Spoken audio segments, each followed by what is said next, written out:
आप देख रहे हैं 4 पीएम और मैं हूं आपके साथ सिमरन। क्या ईरान वॉर में सबसे ज्यादा नुकसान अमेरिका को हुआ है? क्या अमेरिका जो अपने हथियारों के दम पे दुनिया का दादा बना फिरता था, अब उसकी सारी दादागिरी निकल गई है? क्या अमेरिका का असलाह बारूद का भंडार खाली हो गया है, जबकि ईरान के पास अभी भी हथियारों का जखीरा भरा हुआ है? क्या इसी के चलते ट्रंप ने सीज फायर की शर्तें मान ली है? अमेरिकी राष्ट्रपति डोनाल्ड ट्रंप ने मंगलवार को ईरान के साथ चल रहे सीज फायर को बढ़ाने की घोषणा की है। उन्होंने कहा कि ये सीज फायर तब तक जारी रहेगा जब तक ईरान के नेता एकीकृत प्रस्ताव पेश नहीं कर देते और चर्चाएं खत्म नहीं हो जाती। कहा जा रहा है कि ये फैसला पाकिस्तान की ओर से आए अनुरोध पे लिया गया है, लेकिन इसी बीच अमेरिका से ही एक चौंकाने वाली रिपोर्ट सामने आई है, जिसको सीज फायर के पीछे की असली वजह बताया जा रहा है। इस रिपोर्ट ने ट्रंप के भी होश उड़ा दिए हैं, जो कल तक ईरान की नस्लों को भी तबाह करने का दम भर रहे थे। तो आखिर इस रिपोर्ट में क्या कुछ सामने आया है और किन परिस्थितियों में ये सीज फायर लगाया गया है, और इस सीज फायर के बाद भी क्या स्थिति बिगड़ती जा रही है, सब कुछ आपको इस रिपोर्ट में अच्छे से बताने वाली हूँ। पहले आप इन तस्वीरों से देखिए। ये तस्वीरें हैं ईरान की राजधानी तेहरान की, जहां आजकल रोजाना सरकार समर्थक रैली निकाल रही है।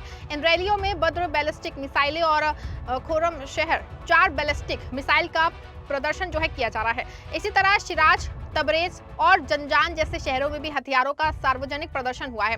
रैलियों में लोग ईरानी झंडे लहराते हैं और डेथ टू अमेरिका के नारे लगा रहे हैं। 21 अप्रैल को भी जब तेहरान में एक इसी तरह की रैली निकाली गई, तो वहां प्रदर्शनकारियों ने मेजर जनरल माजिद मुसावी की तारीफ की और उसे तेल अवीव पे हमला करने की अपील की। ईरान के इस्लामिक रिवोल्यूशनरी गार्ड कॉर्प्स ने भी चेतावनी जारी की है। कहा कि अगर खाड़ी पड़ोसी देश अमेरिका या उसके सहयोगियों को ईरान पे हमला करने के लिए अपनी जमीन और सुविधाओं का इस्तेमाल करने देंगे, तो पूरे मिडिल ईस्ट में तेल उत्पादन रुक जाएगा। आप यहाँ इन ईरानियों का कॉन्फिडेंस देखिए, इनके अंदर का जोश और खुशी देखिए। अब सोचने वाली बात है कि क्या अमेरिका में इस तरह का जश्न देखने को मिल रहा है, जहां के राष्ट्रपति ट्रंप लगभग हर दिन ईरान को हरा देंगे, उसे खत्म करने का दावा करते हैं। क्या तेहरान का नजारा किसी हारे हुए देश का लग रहा है? आखिर कैसे ईरान खुलेआम अपने हथियारों की नुमाइश कर रहा है, जबकि अमेरिका की सड़कों पे सन्नाटा पसरा हुआ है? तो इसके पीछे की वजह साफ है कि खुफिया रिपोर्ट्स जो बता रही हैं कि आखिर किस देश को इस जंग से, किस देश को कितना नुकसान हुआ है और कितना फायदा।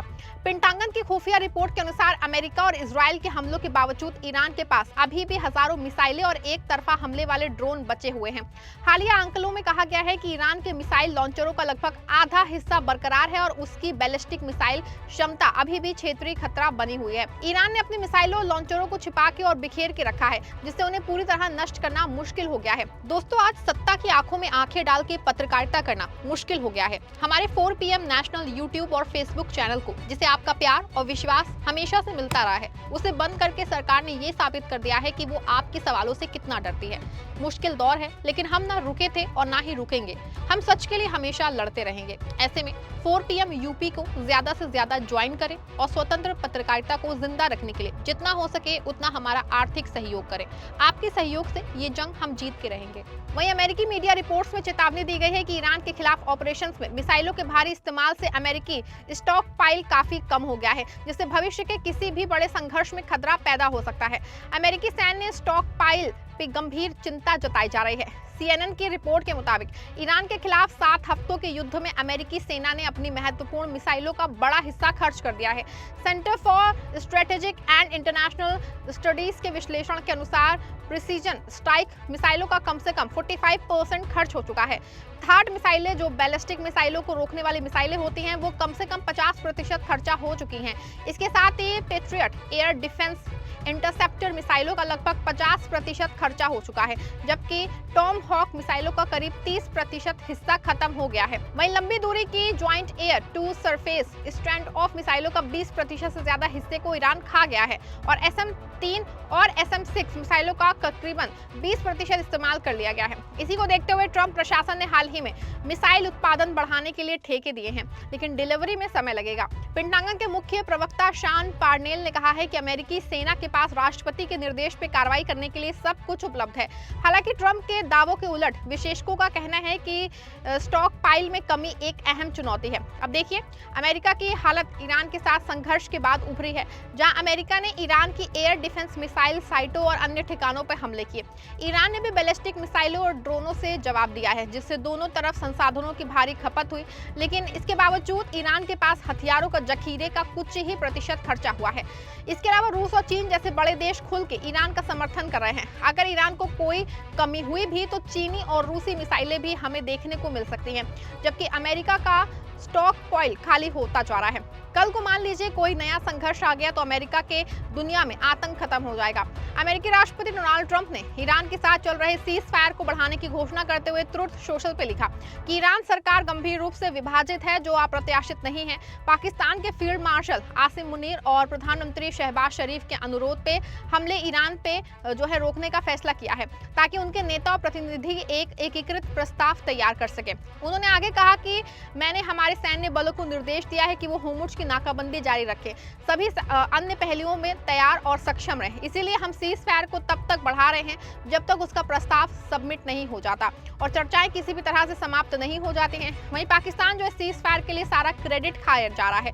उसके प्रधानमंत्री शहबाज शरीफ ने एक्स पे पोस्ट करके ट्रंप का शुक्रिया अदा किया है। उन्होंने लिखा कि मैं अपनी ओर से और फील्ड मार्शल सैयद आसिम मुनीर की ओर से राष्ट्रपति ट्रंप का आभार व्यक्त करता हूं कि उन्होंने हमारे अनुरोध को स्वीकार करके सीज फायर बढ़ाने की अनुमति दी है। इससे चल रहे कूटनीतिक प्रयासों को आगे बढ़ने का मौका मिलेगा। शरीफ ने कहा कि पाकिस्तान बातचीत के जरिए समाधान की दिशा में प्रयास जारी रखेगा और उम्मीद जताई कि दोनों पक्ष सीज फायर का सम्मान करेंगे और इस्लामाबाद में होने वाले अगले दौर की बातचीत में व्यापक शांति समझौता हासिल किया जा सकेगा। अब देखिए, ट्रंप के फैसले के बावजूद अमेरिका ने ईरानी बंदरगाहों पर लगाए गए नाकाबंदी को जारी रखने का निर्देश दिया है। इसको लेकर ईरान के विदेश मंत्री सैयद अब्बास अराक्ची ने एक्स पे इसे युद्ध की कार्रवाई बताया और कहा कि जहाजों को निशाना बनाना और चालक दल को हिरासत में लेना तनाव बढ़ाएगा। उन्होंने चेतावनी दी है कि ईरान अपने हितों की रक्षा करने और दबाव का मुकाबला करने में सक्षम है। मतलब कि ट्रंप ने सारी हवाबाजी कर ली है, सीज फायर की नौटंकी हो गई है, लेकिन स्ट्रेट ऑफ होर्मुज पे आप भी जो है तनाव बना हुआ है। दोस्तों, कुल मिलाकर तस्वीर उतनी सीधी नहीं है जितनी दिखाई जा रही है। एक तरफ अमेरिका की हालत पतली होती जा रही है, सुपर पावर अमेरिका के मिसाइल स्टॉक पे दबाव साफ दिख रहा है। दूसरी तरफ ईरान है जो न सिर्फ जवाब दे रहा है बल्कि अपने हथियारों का प्रदर्शन करके मनोवैज्ञानिक बढ़त लेने की कोशिश कर रहा है।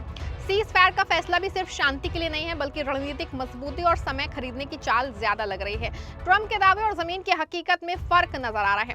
होर्मुज पे खतरा अभी भी बना हुआ है और दोनों पक्ष पीछे हटने के मूड में नहीं दिखते हैं। साफ है कि ये जंग अभी खत्म नहीं है बल्कि अगले बड़े टकराव की तैयारी कर रहा है। इस पूरे मामले को लेकर आप क्या सोचते हैं? अपनी राय कमेंट में जरूर दीजिएगा। वीडियो को लाइक और शेयर भी जरूर करिएगा। धन्यवाद।